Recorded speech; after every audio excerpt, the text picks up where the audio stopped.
আজকে আমরা অটোক্যাডে মাল্টিপল অফসেটের কাজটা করে দেখাবো। সর্বপ্রথম একটা লাইন নিবা, লাইনের শর্টকাট কি? এল লেখে এন্টার, এটা তো জানি। এল লেখে এন্টার, এই পয়েন্ট থেকে আমরা 4 ফিটের একটা লাইন নেব। কত ফিট? 4 ফিট। এখন এটা আমরা মাল্টিপল অফসেট করব। অফসেটের শর্টকাট ও লেখে এন্টার, 5 লেখে এন্টার। কি লেখে এন্টার? ও লেখে এন্টার, 5 লেখে এন্টার। অবশ্যই লাইনে ক্লিক করতে হবে। ক্লিক করার পর এখানে দেখবা যে মাল্টিপল শো করছে, দেখছো?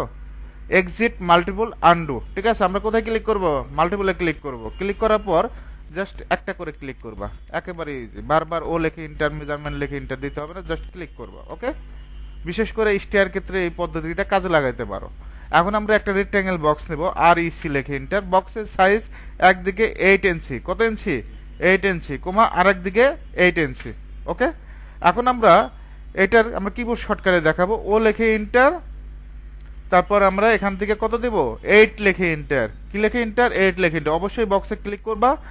আর মাল্টিপলের শর্টকাট এম লেখে এন্টার। কি লেখে এন্টার? এম লেখে এন্টার, জাস্ট ক্লিক। দেখছো? ওকে, এখন আমরা একটা বারান্দার শেপ তৈরি করব। পিএল লেখে এন্টার। পলিলাইনের শর্টকাট পিএল লেখে এন্টার। এখান থেকে একদিকে বাড়ানো আছে 3 ফিট। কত ফিট? 3 ফিট। আর একদিকে আছে 6 ফিট, এদিকে আছে 3 ফিট। এখন আমরা যদি এটা মাল্টিপল অফসেট করতে চাই, ও লেখে এন্টার, তারপর এখান থেকে আমরা 3 লেখে ইন্টার, 3 ইঞ্চি, 3 লেখে ইন্টার দেব। তারপর অবশ্যই অবজেক্টে ক্লিক করতে হবে। ক্লিক করার পর মাল্টিপলে ক্লিক করবা, তারপর দেখো তোমার যতগুলো প্রয়োজন হয়। ঠিক আছে, একেবারে সহজ।